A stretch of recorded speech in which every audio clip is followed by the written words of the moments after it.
is a retired general with a deep understanding of the inner workings of the top ranks. General, thank you for joining me from Cairo.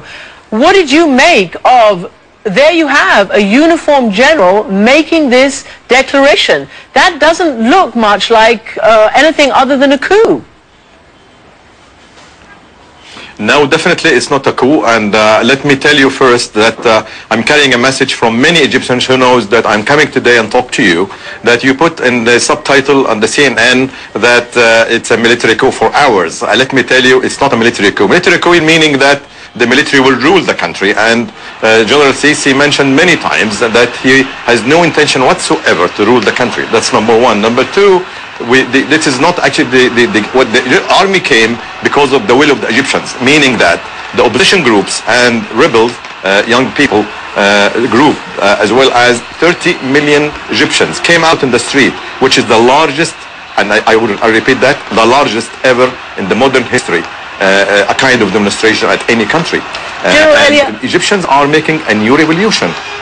All right, well, that's exactly how, yes, that is exactly how you see it and how millions of people in the streets see it. But what do you make of, for instance, the Morsi faction who will say that the military has taken sides? The military has sided with the anti-presidency, with those who are against the Muslim Brotherhood. And do you fear that this could lead to further divisions, given that there is a large number of people in Egypt who actually support the president? I don't think so. Number one, the majority of the Egyptians, they need to change the administration, the regime, the existing regime, because they see it as a new fascism in Egypt. This is what we call new Islamic fascism in Egypt. So the point is, the people get really, they're really upset from what happens to their country. The services are very poor, as you know, not only like that, but economy is poor, economy is unstable, security is unstable, and Morsi succeeded to split the Egyptians to two groups. And not only two groups, because he mentioned in his speech that it's normal at any democratic country to split the people to two groups with the president or against the president. The point is not like that. The two groups in Egypt now, they look at each other as if they are enemies. So they are fighting each other. The point is the people who came in the street and say no to Morsi, they didn't carry any weapons, swords or knives, as just like the other group do. In fact, yesterday, after the speech, I have seen by myself, I was in the media city, coming from the media city to Cairo, I have seen many of them with long beards, carrying weapons, trying to stop people and stealing their money and doing something against them. General, as you know very well, that's why. General, as you know very well, there were about 23 people killed. We understand something like 16 of those were pro-Morsi demonstrators. So let's just have that clear. But let me ask you this. You know, we've seen this picture before, General. We've had you on our air before. We had 17 months of military rule, and then we had the people in huge numbers come out in Cairo, around Egypt, to ask for the military to go back to their barracks, and that is something that President Morsi did. So how can we be assured? I know you're going to tell me again that the military is not ruling the country, but they have installed who they want to install. So how do you think that this period of military rule, no matter how you want to call it, is going to go? What can they really do? How long will it be before there are more elections? Right, I believe it's going to be between 9 to 12 months. I think there will be another announcement tomorrow for this period. I believe as well that, that's not believe, I can assure you and assure the audience that the army will not be involved at all in the new political life of the Egyptians, as well as they have no intention to rule the country again, as I mentioned before. The difference between SCAF and this period is a big difference. SCAF were ruling the country, were administrating the country, and they have control. This time, they have no intention to do that, and you will not see them controlling the country or ruling the country. The point is, they want to put order in the street, to make life easy for the Egyptians and to make life easy for the head of the Constitutional Court to rule Egypt in this period. The point is, the Egyptians, they want that. People, they were against the SCAF during the 18 months, the first 18 months of the revolution. Right now, they say, sorry, please come back again to the street, put order in the street because the country is out of control. So the point is, again, this is the will of the Egyptians.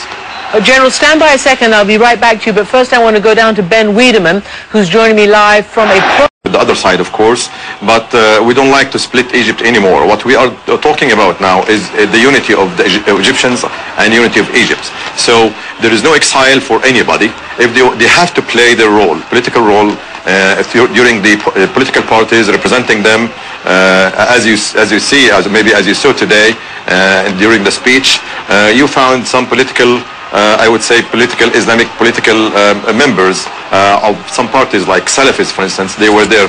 I mean Sheikh Galal al-Murra was representing the Salafis over there, and he's going to give a speech now, by the way.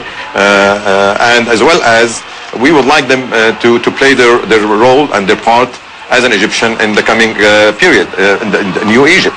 So the point is, there is no exile for anybody. We are talking about a new unity. The Egyptians has to be in one group, one hand, not to separated as it is now. General, you mentioned the Salafis. I mean, I think everybody and their brother knows that the Salafis are even more hardline, even more conservative, even more Islamist than the Muslim Brotherhood. Do you not worry that there will be a backlash somewhere down the line, that even if there are new presidential elections, it could be somebody like the head of the Noor party or the Salafists? Yeah, you will be surprised, Christiana, that the Salafis are 28 different groups. I'm talking about completely different groups, meaning that some of them, yes, they believe in other, I would say, identity or goals, but the point is they have different views. So we're talking about the normal, moderate Salafis, which are represented today. And there is no problem whatsoever for other Salafis as well to be represented, as long as they don't use aggression against people, or they don't use they don't force people, for instance, to wear veil or to not to wear swimming suits or whatever.